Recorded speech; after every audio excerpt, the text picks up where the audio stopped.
एक बेटे की पैदाइश होती है जिसके पैखाने की जगह नहीं होती। इसका ना पैदाइशी तौर पे ना पखाने वाला रास्ता बंद है। डॉक्टर ने पेट पे रास्ता बनाया है इसका। तो हस्बैंड के छोड़कर जाने की क्या वजह बनी? कुछ भी उन्होंने शादी कर ली थी दूसरी। भाई ने उसे कॉल की कि बच्चे की इतनी हालत सीरियस है तो लेके जाओ उसे हॉस्पिटल, लेकिन जाने नहीं आए। डॉक्टर यही कह रहे हैं कि इसका ऑपरेट होगा। अभी टेस्ट हुए तो उन्होंने कहा कि बड़ा ऑपरेट है और वो जानलेवा मुश्किल है इसकी, वो जान बच पाना ना। स्कूल नहीं जाती क्यों? मामा के पास पैसे ही नहीं है। मैं बस यही कहना चाहूँगी कि इसके ऑपरेट करवा दें कहीं से भी कुछ हो करके ना, कि जहाँ से इसके बचने के चांसेस ज़्यादा हों। जाहिर है इतनी तकलीफ होती है, लोग चीज़ें ला के खाते तो बच्चे मेरे तरसते हैं। अस्सलामुअलैकुम जी, डेली धरती के साथ मैं आपका मेज़बान फ़ाहद हसन। नाज़रीन, आज आपकी खिदमत में एक ऐसी दर्द भरी कहानी लेकर आया हूँ। हमारे साथ मौजूद है अनीला, जिसके खावंद ने दूसरी शादी करने के बाद अपनी बेगम को छोड़ दिया।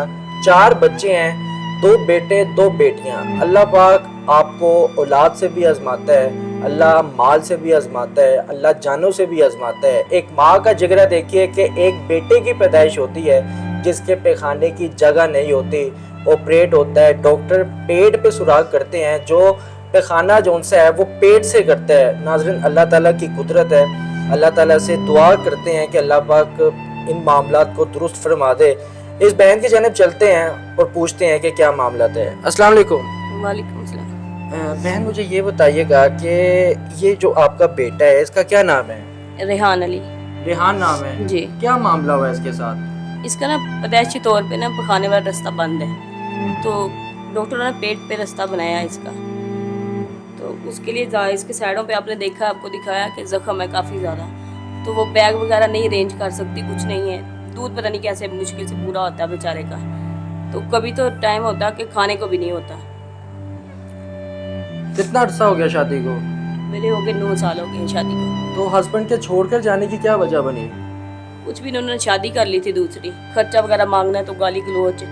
अभी भी कुछ दिन पहले ना, जो पहला इंटरव्यू दिया था उसके बाद आए थे, कह रहे कि मैं खर्चा नहीं दूंगा, तुमने ये किया, गलत किया है, मैं तुम्हें मारूंगा, मैं कुछ करूंगा। मैंने कहा आप दो मुझे खर्चा, मुझे ज़रूरत ही नहीं है कुछ कहीं जाने की, करने की। बच्चों की हालत यकीन जाने इतनी बुरी हालत है ना जिन दिनों आए वो।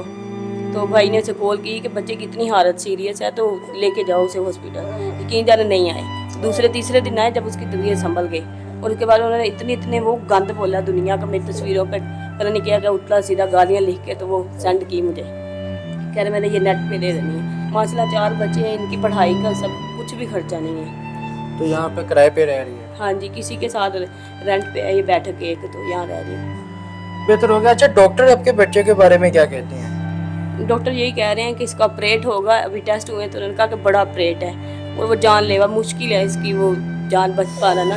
मेरे पास सपोर्ट भी पड़ी हुई है। उन्होंने कहा तो बड़ा ऑपरेट होगा। उन्होंने कहा कि नाली इसकी बिल्कुल नहीं है पखाने वाली, वो डालनी पड़ेगी दोबारा से। कितना खर्चा कह रहे हैं? इस पे वैसे तो 5 लाख रुपया कह रहे हैं। मेरी बहन बताइएगा कि कितने % चांसेस इसके कह रही हैं कि ऑपरेशन कामयाब हो सकते हैं? उन्होंने कहा कि 100 में से सिर्फ 90% है कि ये बच सकता है।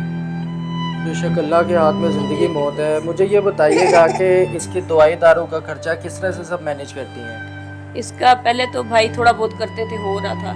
बड़ी आपी हैं वो भी कर देती थी, लेकिन अब उनकी भी तबीयत ठीक नहीं है, हालात भी इतने महंगाई वगैरह है। तो फिर एक इंटरव्यू दिया था तो उसके ज़रिए थोड़े कुछ लोग अच्छे थे, उन्होंने हेल्प की थी, उससे गुजारा हो रहा था। तो खावंद आपसे चले नहीं पूछता, मान लिया कि अपनी बीवी को नहीं पूछता, कम से कम बच्चों से भी कोई राब्ता नहीं, बच्चों का कोई एहसास नहीं है? नहीं, बिल्कुल भी कोई एहसास नहीं, कुछ भी नहीं है। यकीन जाने इसकी इतनी बुरी हालत है, लोग देख के तरस खाते करते हैं, रो पड़ते देख के, लेकिन वो ऐसा जालिम इंसान है, उसे पता नहीं है कि मेरी औलाद है क्या नहीं है। घर का कितना किराया है? घर का 7,000 किराया।